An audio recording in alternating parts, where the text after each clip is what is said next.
শখ, স্বপ্ন আর ভালোবাসা লাইফে খুব ইম্পর্টেন্ট তিনটা জিনিস। আসসালামু আলাইকুম এন্ড হ্যালো এভরিওয়ান। কেমন আছেন আপনারা সবাই? আশা করছি যে যেখানে আছেন খুবই ভালো আছেন। আমিও আলহামদুলিল্লাহ খুবই ভালো আছি। এটা ছিল বৃহস্পতিবার দিন সকালে উঠেই মাছ ভিজিয়ে নিলাম। এটা কি মাছ আমি সঠিক নাম জানি না, কেউ জেনে থাকলে অবশ্যই কমেন্ট করে জানাবেন। শুধু এটা জানি যে এটা একটি সামুদ্রিক মাছ, খেতে মজাই, খারাপ না। ফার্স্টেই আমি লবণ হলুদ মাখিয়ে ভালোভাবে ভেজে নিলাম মাছটাকে।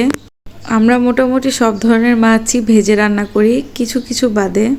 আজকে যেহেতু শীতকালীন সবজি দিয়ে রান্না করব, তাই আমি ভেজেই রান্না করলাম। তেলের মধ্যে পেঁয়াজ দিয়ে ভালোভাবে ভেজে আদা রসুন দিয়ে এরপর একে একে সমস্ত গুঁড়া মশলা দিয়ে ভালোভাবে কষিয়ে নিব। এর মধ্যে ফুলকপি আর আলু দিয়ে আরও ভালো করে কষিয়ে নিব। তরকারি যত কষানো হয় খেতে তত মজা হয়। মোটামুটি আলু আর ফুলকপি কষানো হয়ে গেলে এর মধ্যে কাঁচামরিচ আর টমেটো দিয়ে আরও কিছুক্ষণ কষিয়ে নিব। কষানোর মধ্যে নির্ভর করে তরকারি কতটা মজা হবে।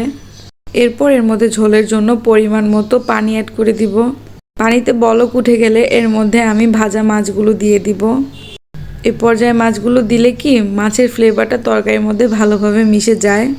এরপর আরও কিছুক্ষণ জাল করে পানিটা টেনে গেলেই আমাদের তরকারি রেডি।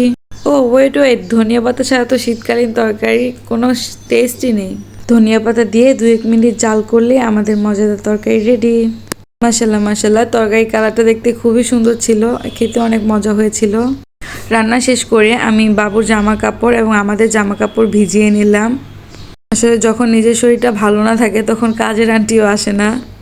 আজকে আবার আন্টি আসবে না, তাই এগুলো সব আমি ধুয়ে নিলাম, এখন রোদে দিয়ে দিব। বারান্দায় খুবই সুন্দর রোদ উঠেছে। রাতেও আমি ভাবছি মাছ রান্না করব, তো এখানে শোল মাছ নিয়ে নিয়েছি।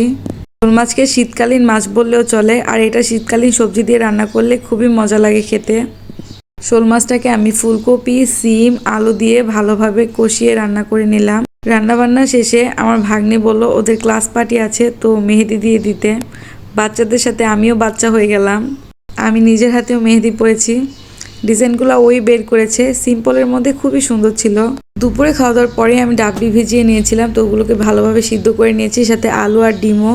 পেঁয়াজ, কাঁচামরিচ, ধনিয়া পাতা সব রেডি করে নিয়েছি, সাথে টকও বানিয়ে ফেলেছি। এখন ফুচকা ভেজে নিচ্ছি। এই তো আপনারা বুঝেই গেছেন আমি আজকে কি বানাবো। হ্যাঁ, আজকে আমি ফুচকা বানাবো। ফ্রাইডে মানে একটু স্পেশাল কিছু। ছোট বাচ্চা আছে, তাই সচরাচর এখন বাইরে যাওয়া হয় না, তো ঘরে এটা সেটা বানিয়ে খাওয়া হয়।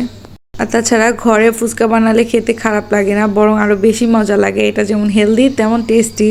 এটা দেখে কারো জিভে জল আসলে আমার কোনো দোষ নেই। অনেস্টলি বলতে গেলে এটা খুবই মজা হয়েছিল, অনেক মজা।